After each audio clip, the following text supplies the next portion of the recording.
canı yanmayan insanlardan da empati kurmalarını bekliyoruz. Evladı dağda olan anneler var. Çocukları gelsin istiyorlar.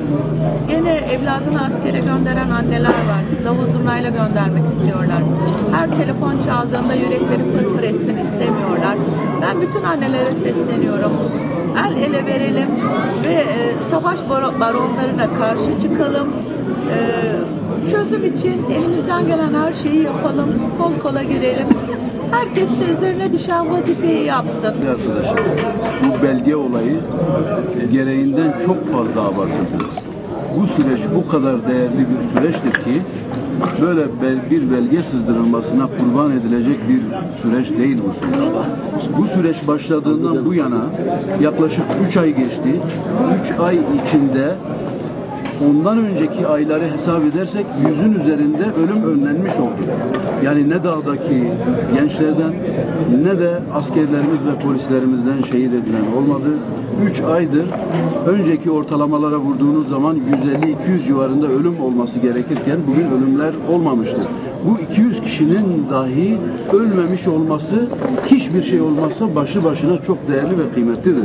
Böyle bir belgeye sızdırmayla biz bu işlerden geri adım atacak değiliz. Sayın Başbakan'ın kararlılığı ortadadır. Her şeye rağmen bırakın belge sızdırmayı, inadına biz bu süreci sürdüreceğiz.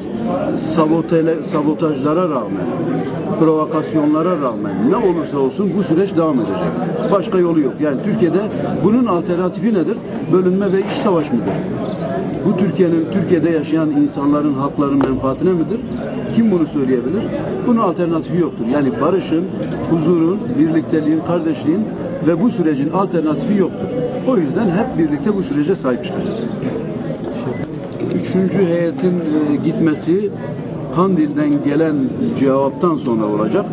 Zannedersem işte önümüzde 21 Mart gibi önemli bir günün arifesindeyiz. İnşallah bu 21 Mart kalıcı barışa vesile olacak. Yani biliyorsunuz Nevruz barışı, kardeşliği, güzelliği, birlikteliği temsil eden bir gündür. Böylesi bir günde çatışmasızlığın ilan edilecek olması bunu umudu taşıyoruz. Ondan önce İmralı'ya giden Kandil'e giden mektupların cevabı gelir ve bu cevapları iletmek üzere önümüzdeki hafta zannedersem heyet gider diye düşünüyorum. Öyle bekleniyor. Ve ondan sonra da 21 Mart'ta inşallah çatışmasızlık ilan edilir ve ondan sonra süreç sağlıklı işler ve var olan sorunlarımızı artık siyasal zeminde, demokratik zeminde konuşarak, tartışarak çözeceğiz. Silahla değil artık. Bellidir. Bu dava bir insan kendi şerefine, kendi namusuna ne kadar sahip çıkmak istiyorsa bu davaya sahip çıksın. Tek hedef budur. Bir insana namusundan, şerefinden daha fazla ne değerli var? Bu yok değil mi değerli bir şey? Barış süreci de bu kadar değerli de ona göre herkes sahip çıksın. Teşekkür ederim. Teşekkür ederim. Biz bu Diyarbakır'a hadi arkadaşlar. Başbakanı açılış yaptı. Yanındaki tarihi bina oraya gideceğiz. Araplar Estel'de kalıyordu.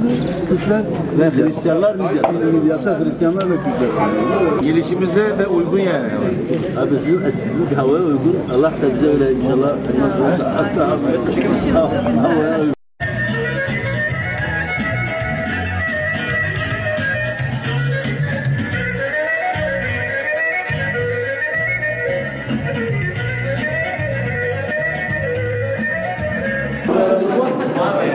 Barış İmparatorluğu merkezidir. Dara İmparatorluğu ve Çok güzel. tabii. Büyük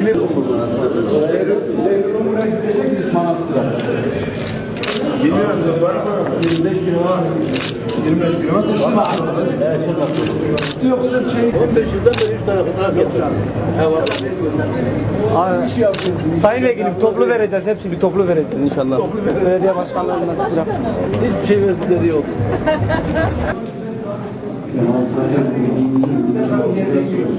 Sayın Vekilim